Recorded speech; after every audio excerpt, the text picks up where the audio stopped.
suis né en Égypte où mon père était employé des compagnies du canal de Suez.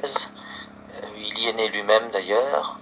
Et les origines qui sont un peu plus françaises, puisque mon nom n'est pas un nom d'emprunt, mais mon vrai nom, enfin c'est celui de mon père, remonte à celui de mon grand-père qui avait quitté Lyon en tant qu'ingénieur et qui était venu travailler sur le canal de Suez, qui était à l'époque, quand je dis français c'est un grand mot, je crois qu'il était à moitié français, à moitié anglais. Bref, il est venu donc s'installer là-bas, il a eu 3 enfants, 3 frères, dont mon père, puis moi je suis né à mon tour là-bas. Moi je suis le plus petit de la famille et mon père était le plus jeune aussi. Et la famille François était une famille, comme souvent c'est le cas chez les Lyonnais. Ça les gens ne savent pas tellement. En général je m'arrive pas de dire que je suis lyonnais de sang ou d'origine. Mais en tout cas j'ai eu une éducation de lyonnais. C'est une éducation dure, très sévère, très bourgeoise. Elle l'est, je crois, encore plus dure quand on est en colonie. Ce qui était le cas, c'était pas une colonie exactement, mais presque, en tout cas le canal de Suez. Et les Lyonnais ont des espèces de manies, des espèces de respect de tradition, et tous les François avaient un prénom qui commençait par A.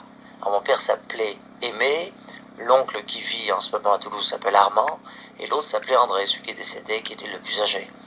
J'ai une cousine qui s'appelle Arlette, qui a épousé un militaire pendant l'occupation du canal de Suez par l'armée britannique, qui a terminé général, une réussite fantastique. Elle vit pas loin de Londres, elle a vécu à Chypre très longtemps, elle s'appelait Arlette. Et puis j'ai un autre cousin qui vit à Aix-en-Provence qui s'appelle Adolphe. Et moi j'aurais dû m'appeler Antoine. Alors ma mère s'est battue parce que ma mère, alors ça c'est le côté italien de ma famille, enfin de mon sang. Ma mère est calabraise pure et elle voulait absolument m'appeler Claude. Alors elle m'a appelé Claude et mon père a crié et puis alors ils se sont partagés, ils m'ont appelé Claude Antoine. Puis comme c'était long à l'école on m'appelait Claude, puis Claude est resté. Et puis, en fait sur le passeport il y a écrit Claude Antoine et Marie parce qu'on m'a habillé en bleu ciel pour la Vierge Marie. Et alors j'ai eu le 3e prénom de Marie. Alors j'ai donné tous mes secrets, je crois que j'ai jamais dit ça. Alors moi j'ai été élevé chez les frères de Pleuhermel et j'étais insupportable, je le suis toujours, mais là-bas je l'étais encore plus que jamais. Et mes parents devenaient fous, ils ne pouvaient pas me garder à la maison. Et ils m'ont mis pensionnaire chez les frères de Pleuhermel pendant 8 ans. Et bien en dépit de ce qu'on peut imaginer, c'était très très dur, mais je me suis régalé. C'est peut-être les meilleurs souvenirs de ma vie. On vivait sainement, on faisait du sport en permanence, je me souviens, j'adorais ça.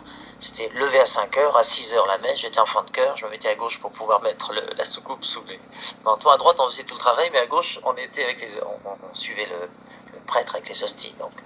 Et puis après on retournait à 7h, on faisait du sport jusqu'à à peu près 8h moins le quart, ensuite on déjeunait à 8h moins le quart jusqu'à 8h15, à 8h30 on rentrait, on était en récréation jusqu'à 8h30 avec ceux qui arrivaient, les externes.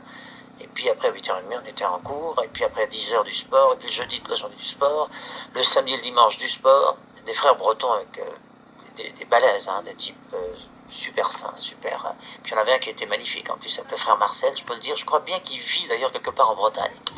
Il était vraiment une merveille, il aurait enregistré un disque, il aurait fait un tube à tous les coups, il était beau comme tout. Et je me souviens que quand on allait à la messe, toutes les filles, on était uniquement des garçons chez les frères bien sûr, mais il y avait les sœurs de Saint-Vincent de Paul, il y avait ma sœur qui était là-bas, c'est comme ça que je le savais, toutes les filles étaient folles du frère Marcel, je me souviens, un grand blond aux yeux bleus. Il apprenait à être frère, je ne sais pas quels sont les termes, donc je dis, mais enfin je sais qu'il n'était pas ordonné, puis un jour il s'est fait ordonner, alors ce jour-là c'était le désespoir.